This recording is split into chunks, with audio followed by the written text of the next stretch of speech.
Janet would love to catch up with him, and that will be in a little while here on Kababayan LA. Magandang hapon po sa inyong lahat. Ako po si Janelle Song, inyong kababayan dito sa Los Angeles. And this is Kababayan LA, where today we're going to be talking about Cheer for Cure and Music Speaks. Mga kababayan po natin na nagkakawang gawa para tumulong sa mga non-profit organizations. And that's today on the show. Pero syempre, dahil Webes po ngayon, hindi naman mawawala ang ating mga Hollywood chismis mula sa Nepales Reports.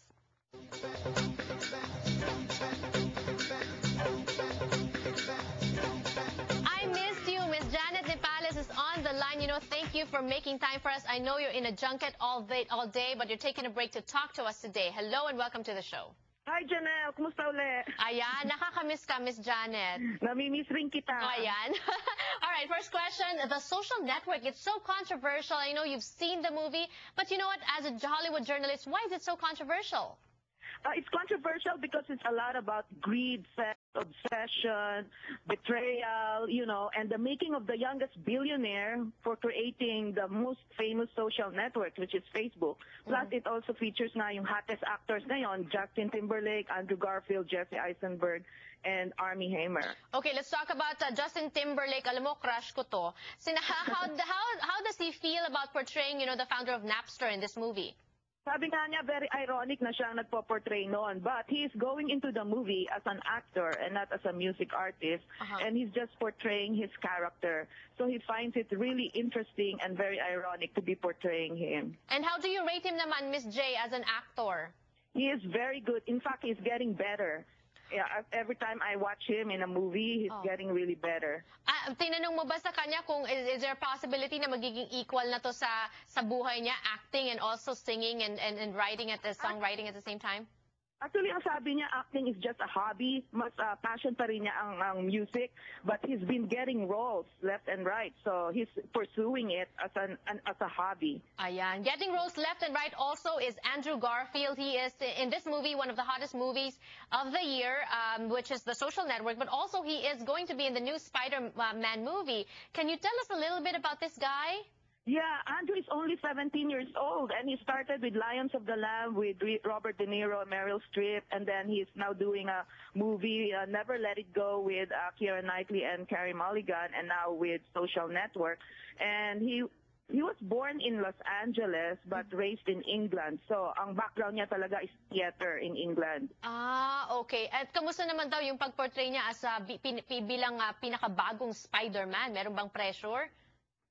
Wala pa naman, hindi pa naman sila nag-i-start, pero nagka-casting pa lang sila sa Spider-Man. But he's looking forward to it, and he couldn't believe his luck. He said he's one of the very luckiest guys to be able to get that part. So raised in England, so meron siyang English accent?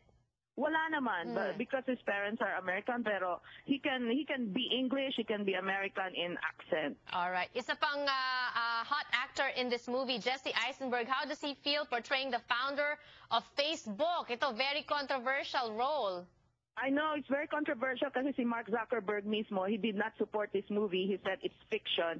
But for Jesse Eisenberg, he enjoys portraying the character, and he thinks he has a sympathy for his character because he's doing it like 14 hours a day for 6 months. And he understands why Mark Zuckerberg is so passionate about making his itong social network site niya very successful and not really concerned about making money. Parang accidental lang naging billionaire si Mark.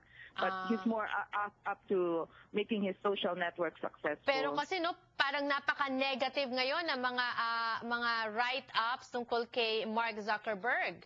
Yeah, kaya nga nag-donate na nga siya ng pera din eh. To deflect now. Sa movie, nag-donate din siya ng pera. So that's also good publicity for him. Ayan, mabalik naman tayo kay Jesse Eisenberg. Is he on Facebook?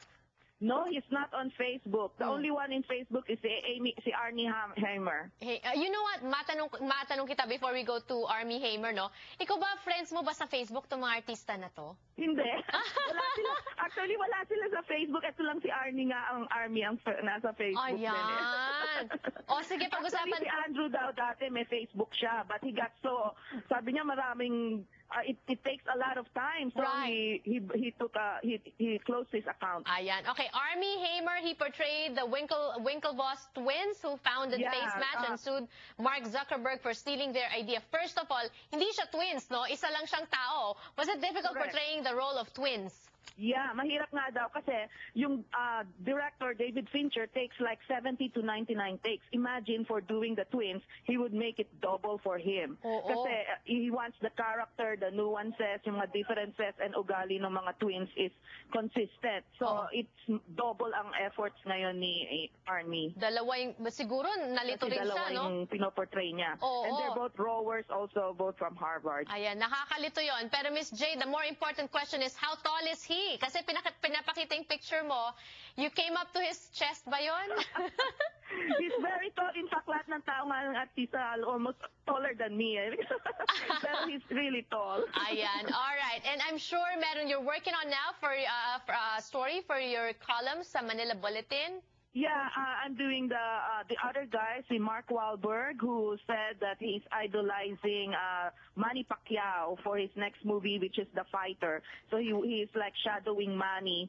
Every time he's doing his training, he's following Manny Pacquiao. Ayan. Alright. So, aabangan natin yung mga balita mo sa mga columns mo, not just in Manila Bulletin, meron ka pa sa Philippine News. Ayan, Philippine News, and also regularly also here at San Nepales Reports. Thank you so much, and more power to you. You're welcome. All right, be safe.